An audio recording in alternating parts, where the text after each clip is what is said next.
नमस्कार, हिंदी क्लासेस में आपका स्वागत है। आज का हमारा विषय है मेरी आँखें सुमित्रा नंदन।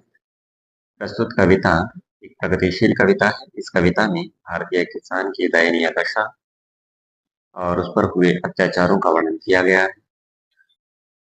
चलिए पढ़ते हैं इस कविता को। अंधकार की गुहा सरीखी उन आँखों से डरता है, भरा दूर तक उनमें दारुण दैन्य दुख का नीरव रोदन। पंत जी कहते हैं कि उस किसान की आँखें गुफा के समान, उपमालंकार है, गुहा गुफा, गुफा के समान अंधकार से भरी हुई है। अंधकार में गुफा के समान प्रतीत होती है और उन आंखों को देखकर मन डरता है। उन आंखों में दूर दूर तक दारुण अर्थात कठोर दैन्य दीनता का भाव उत्पन्न कर देने वाला दुख का नीरव रोदन, और वे दुख से भरी हुई है, दीनता के भाव से भरी हुई है। नीरव रोदन, नीरव जिसमें रव ना हो, स्वर ना हो, अर्थात आवाज ना हो, जो मुंह रोदन अर्थात उद्गन, रोना। वे चुपचाप मूक रूप से रोती हुई प्रतीत होती थी।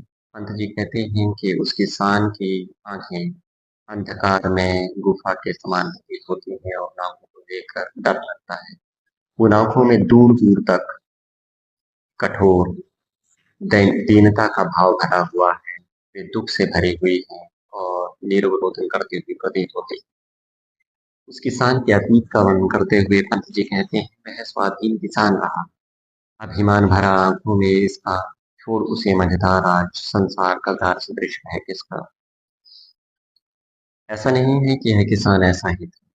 एक समय था जब यह किसान स्वाधीन था, इसकी आंखों में स्वाभिमान भरा हुआ था। छोड़ उसे मझधार आज संसार का गार सदृश है किसका। लेकिन आज यह संसार उसे नदी के किनारे की भांति छोड़कर चला गया। लहराते हुए खेत दृकों में हुआ बेदखल वह अब जिनसे, हंसती थी उसके जीवन की हरियाली जिनके तिन तिन से। आज भी उसकी आंखों में वे खेत दृगों में आंखों में लहराते हैं। हुआ बेदखल वह अब जिनसे, जिनसे उसे अब बेदखल कर दिया गया। जिन खेतों को उससे छीन लिया गया, वे खेत आज भी रह रहकर उसकी आंखों में लहराते हैं। हंसती थी उसके जीवन की हरियाली जिनके तिन तिन से, जिसके जीवन की हरियाली अर्थात खुशहाली इन खेतों में उगने वाले प्रत्येक तिनके से हंसती थी। कहने का भाव यह है कि इन खेतों में उगने वाली फसलों से ही उसके जीवन की खुशहाली झलकती थी। आंखों में, आंखों ही में घुमा करता वह उसकी आंखों का तारा, कारकुनों की लाठी से जो गया जवानी में। आज भी उसकी आंखों में वह छवि घूमती है। वह उसकी आंखों का तारा, जो उसकी आंखों का तारा था, आज भी उसे अपनी आंखों के तारे अर्थात अपने बेटे की छवि आंखों में घूमती हुई से नजर आती है। जो महाजन के कारकुनों कारिंदों अर्थात गुंडों की लाठी से दीवानी में ही मारा गया। कुछ कारण हुआ होगा, कुछ वसूली की जा रही होगी जबरन, और उस लड़के ने शायद कुछ प्रतिरोध किया होगा, कुछ कारण रहा होगा, और महाजन के कारकुनों अर्थात कारिंदों ने जवानी, भरी जवानी में उसे लाठियों से पीट पीट कर मारा। मैं उसकी आंखों का तारा आज भी उसकी आंखों के सामने बिका दिया घर द्वार, महाजन ने न ब्याज के कौड़े छोड़े, रह रहे आंखों में चुभते रहे कुरकुरी पर्दों के। कवि कहता है कि ये किसान जो आज बड़ी डरावनी दुख से भरी हुई आंखें लिए हुए है, जिसकी आंखों देख कर डर लगता है। बिका दिया घर द्वार, उसका घर बार बिक गए, लेकिन महाजन ने उस पर दया न दिखाई, ब्याज की कौड़ी तक न छोड़ी। रह रहे आंखों में चुभती वह कुरकुरी पर्दों की डोरी। आज भी उस किसान को अपनी आंखों में अपने बैलों की वह जोड़ी रह रहकर चुभती हुई प्रतीत होती है, जो उससे कुर्क कर ली गई थी, अर्थात उससे छीन की गई थी। उजरी सफेद गाय उसके सिवा किसी का पास तो आने आने देती, आह, आंखों में नाचा करती उजड़ गई जो सुखी खेती। उस किसान को आज भी याद आता है कि उजरी सफेद गाय, जिसे वह प्यार से शायद उजरी कहा करता होगा, कि उजरी उसके सिवाय कभी किसी को पास नहीं आने देती थी। दुहाने के लिए तथा दूध निकालने के लिए वह किसी और को अपने पास नहीं आने देती थी, लेकिन उसे भी उससे छीन लिया गया। और बड़ी दुख भरी आह भरकर कवि किसान के दुख का वर्णन करते हुए कहता है कि आंखों में नाचा करती उजड़ गई जो सुख की खेती, कि आज भी सुख की खेती जो उसकी उजड़ चुकी है, रह रह कर उसकी आंखों के सामने नाचा करती है। कहने का भाव यह है कि सुख भरे दिन आज भी उसे रह रह कर याद आते सताते।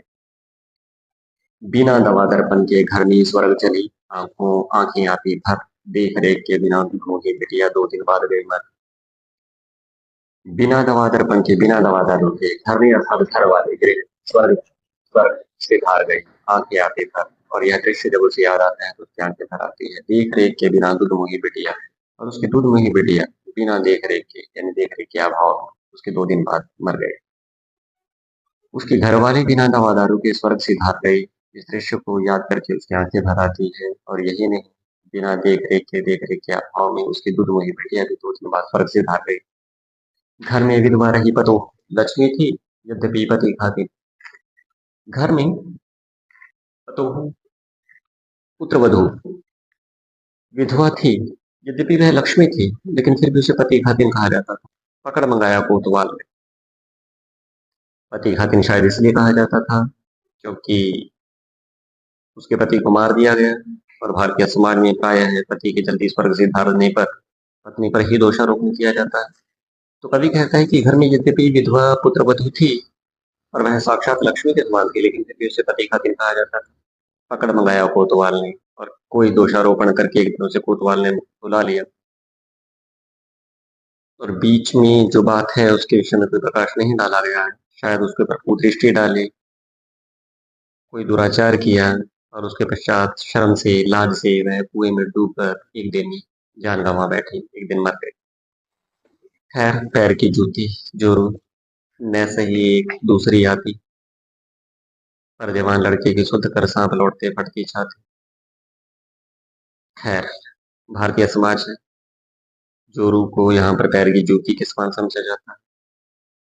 अगर एक चली भी जाए तो कोई बात नहीं, दूसरी आ जाएगी। मुझे नहीं लगता कि ये पंत जी के अपने शब्द हैं, लेकिन रियलिटी दर्शाने के लिए, वास्तविकता प्रकट करने के लिए, जैसे इससे पीछे की पंक्तियों में भी एक वो यथार्थ लेकर आए थे पति खातिन वाले, कि भारतीय समाज में तब पत्नी को पति खातिन कहा जाता है जब वह जल्दी विधवा हो जाती है। यद्यपि उसके ऊपर दुखों का पहाड़ टूटता है, लेकिन उसके बावजूद उस पर ही दोष मढ़ा जाता है।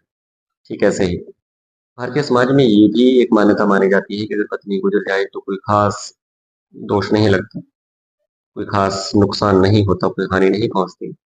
जैसे पैर की जूती किस मनुष्य से समझा जाता है, एक टूट जाए तो दूसरी आ जाती है, ठीक इसी प्रकार से दूसरी पत्नी आ सकती थी। और जवान लड़के की शुद्ध कर सांप लौटते फटती छाती, लेकिन जवान लड़के की जब भी उसे शुद्ध आती, याद आती, तो उसकी छाती पर सांप लौटते, छाती फटने को होती। पिछले सुख की स्मृति आंखों में क्षण भर एक चमक फैलाती, तुरंत शून्य में गड़वह चितवन तीखी नोक सदृश बन जाती। इसमें भी उपमालंकार है। सुख की स्मृति में अनुप्रास लंग, पिछले सुख की स्मृति आंखों में क्षण भर एक चमक है रखती। और कभी कभी जब वह किसान पार बैठा होता है, जब उसका सब कुछ उजड़ गया है, तब कभी कभी पिछले सुख की स्मृति उसकी आंखों में एक चमक ले आती है, लेकिन जल्दी ही उसे स्थिति का आभास हो जाता है।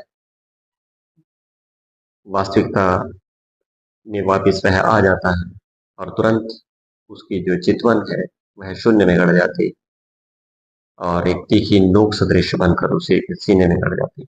अर्थात उसे अपने दुखों का आभास हो जाता और फिर से वह मूर्तिवत हो जाता, जड़ बन जाता। धन्यवाद।